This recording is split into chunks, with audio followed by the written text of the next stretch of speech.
다시 뵙게 되어 정말 반갑습니다. 오늘의 뉴스를 자세히 살펴보겠습니다. 토트넘이 올 시즌을 마무리하면서 영입된 선수들을 평가해보는 시간을 가져보도록 하겠습니다. 영입된 선수라는 건 기존의 주전이 아니었던 모든 선수들을 기준으로 하겠습니다. 그러니까 비수마 포함이 되어야 하겠죠. 네. 그렇다면 손흥민, 로메루, 클루셉스키, 포로 빼고 전부가 되겠네요. 네. 비카리, 골키퍼 반드, 우기, 비수마, 사르, 메디슨, 존슨, 그리고 BNG 감독. 네. 이렇게만 봐도 토트넘은 올 시즌 확실히 리빌딩된 팀이라고 보는 게 맞을 듯합니다. 토트넘은 안 된다라고 평가하기 전에 다른 잣대로 토트넘이 리빌딩을 시작했다고 기준을 잡는 게 맞다라는 거전에 먼저 비카리 골키퍼 소파스코어 기준으로 평점 7.04%, 16이 있습니다. 그리 좋지 못하죠. 그렇다고 해서 무조건 부진이라는 리버풀의 알리스 골키퍼, 맨시티의 에르, 아스날의 라야 골키퍼도 있습니다. 골키퍼가 활약을 하는 경우는 그만큼 실전 위기를 많이 당하는 팀에게 던의 발생을 하겠죠. 비카리, 현지 팬들뿐만 아니라 스포츠 맵에서도 비카리 10점 만점에 9점을 주었기 때문에 매우 좋은 영입이라고 볼 수 있을 듯합니다. 비카리 1900만 유로에 영입했으니 더더욱 성공적인 영입이 됐겠죠. 벌써 트랜스퍼 마르크트 기준으로 3500만 유로까지 올랐습니다. 바로 이어서 반더베이크. 우선 스포츠웨에서 10점 만점에 9점을 주었는데 아무래도 햄스트링 부상으로 2번 이탈했기 때문에 9점이 아닐까 싶습니다. 부상을 제외한다면 10점 만점의 선수죠. 반더베이크 성적도 어같이 움직였다고 해도 과언이 아닙니다. 5위는 반기리그 베스트 11에 들어간 선수죠. 우덕기 1800만 유로에 영입을 했는데 현재만 4500만 유로까지 껑충 올랐습니다. 우독이러기 아빠 하면서 비운 사이에 토트넘은 20년 만에 연패 아직 겪고 말았습니다. 그래서 필요할 때 없었기 때문에 평점 8점이 있습니다. 로메로는 첼시전 퇴장 이후에 다시 퇴장당하지 않고 잘 버티고 평점 9점 받았으니까 토트넘은 실점이 굉장히 많았음에도 로우 라인은 대체적으로 매우 좋다는 합격점을 받게 됩니다. 문제는 지금부터죠. 토트넘의 사령관이 없었다는 게 가장 큰 문제였을 것입니다. 비스만 올 시즌 총 28경기 중에 26경기를 선발 출전했습니다. 그런데 평점은 5점으로 낙제점을 주었습니다.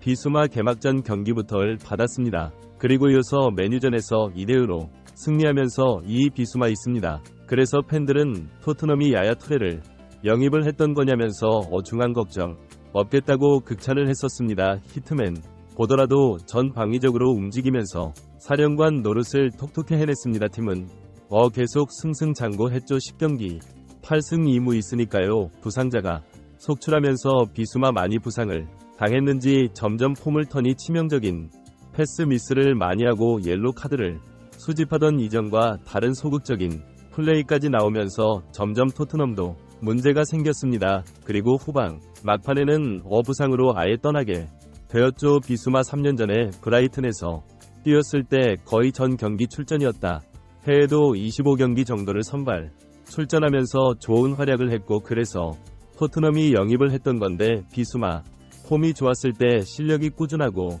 슈팅력 아주 좋다면 토트넘에 충분히 힘이 되는 선수인데 기복기 있다는 게 평점 5점을 줄 수밖에 없습니다. 그리고 토트넘은 비수마 다 더 높은 레벨의 미드필더가 필요함을 확실히 깨달았고 선수 영입에 박차를 가고 있습니다. 최근 데일리 미러의 라이언 테일러 기자는 아탈란타 소속의 에데르송이 토트넘의 최우선 타겟 중 한 명이라고 소개를 했습니다. 이 정료 5천만 파운드의 제한이 필요하다고 하는데 우선 곤란해진 건 아탈란타 어이없게도 유럽 역사를 새롭게 쓸 수 있었던 기회를 망쳐놓은 면서 레버쿠젠이 아닌 아탈란타 유로파리그 우승을 해버리면서 챔피언스 리그에 진출을 해버렸습니다. 아탈란타는 리그 순위에서 2경기를 남겨두고 이긴 한데 자력으로 챔스도 가능할 수도 있긴 하지만 이렇게 전력이 탄탄하면 쉽게 보내주기도 하전의 수비 미드필더는 정말 아니면 도에 영입이 됩니다. 한두 경기를 잘했다고 해서 평가할 수 있는 포지션이 아닙니다. 경기를 지휘하면서 밸런스를 맞춰주는 역할이다 보니까 동료들이 전폭적으로 위지도 해야 합니다. 사실 메디슨이 내려와서 볼을 뿌려주는 상황들이 많이 나오는 것 자체가 불균형이라고 봐야 하죠. 그리고 이제 사르를 볼까요? 사르는 평점 8점을 받았습니다. 27경기를 선발 출전했고 3골 3어시를 기록했습니다.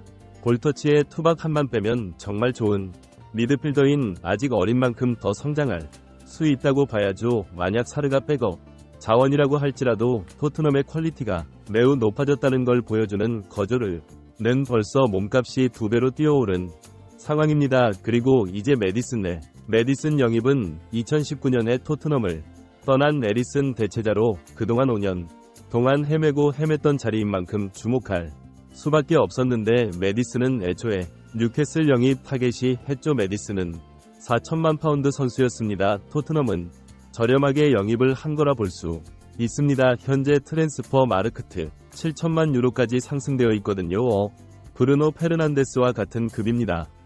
메디슨도 역시 토트넘 전반기 상승세의 1등 공신이었던 심한 부상을 당한 후 달여 동안 이탈하면서 경기력이 돌아오지 못했고 그 사이에 팀 자체도 어수선했지만 어느 정도 메디슨의 책임도 있는 게 메디슨의 크로스, 프리킥 슈팅 모두 기대감이 뚝 떨어지는 핑력이 있습니다. 데브라이너 급은 아니라는 거 알겠는데 차라리 폼이 안 돌아오면 양보를 했으면 어땠을까 하는 아쉬움이 듭니다. 메데스는 통계 매치 평점에서는 손흥민보다 앞선 1위였는데 팀의 주변이라는 선수가 선발 출전한 경기는 26경기밖에 되지 않습니다. 그리고 4골 9어시스트를 기록했죠. 다음 시즌에 메디슨은 다시 한번 테스트를 통과해야 합니다. 28경기 출전만으로 이렇게 빌빌댔는데 다음 시즌은 유로파리그 우승 도전까지 있기 때문에 그때도 이탈하는 기간이 많다면 그는 프리미어 리그 상위 레벨에 들어올 수 없는 선수라곤의 불합격을 받게 될 것입니다. 스포츠랩은 평점 7점을 주었습니다. 그리고 마지막으로 브레넌 존슨은 의외로 스포츠웹에서 평점점이라는 고득점을 주었습니다.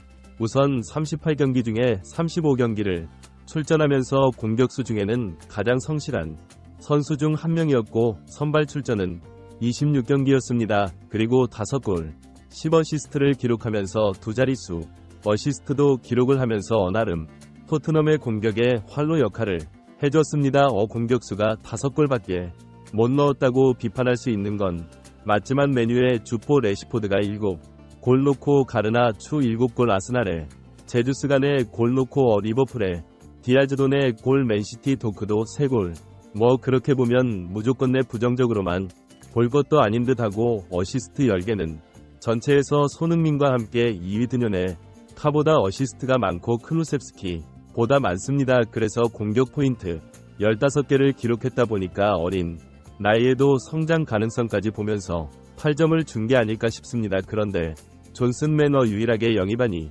종료보다 현재의 종료가 더 낮아졌습니다. 4,800만 유로네. 존슨이 만약 잠재력이 높게 평가되면서 다음 시즌 찬스의 속구를 올 시즌보다 딱 2배만 넣어줘도 무조건 두 자릿수 득점이 가능할 것입니다. 주전들의 평가를 보면 로메로는 평점 9점, 손흥민 포로는 평점 8점이 있고 클루셉스키 평점 6점이 있습니다. 우선 손흥민이 17골 10도움으로 팀 내 최다 골 최다 어시스트 최다 공격 포인트를 기록하고 팀을 이끌기지 했는데 8점을 준 것은 기대하는 게 얼마나 큰지를 알 수 있는 부분일 것입니다. 클루셉스키 위험한 모습을 보여줬지만 너무 쉽게 소유권을 넘겨주는 경우가 많다면서 윙어로 서위 한계도 노출되었다고 평가했습니다. 그나마 마지막 경기에서 스트라이크로 출전해서 2골 넣은 것을 긍정적으로 평가했습니다. 겐지 감독은 후반기에 전술의 유연성을 보여주지 않자 비판을 많이 받았는데 그래도 맨시티와의 경기에서 새로운 전술로 대등한 보이면서 기대감을 주었고 확실히 시즌 전의 예상에 비하면 호성적을 거두고 공격적인 재미있는 플레이를 보인 만큼 평점 8점을 줄 수 있을 듯합니다. 여러분들의 평가는 어떨지 궁금한데요. 댓글로 남겨주시면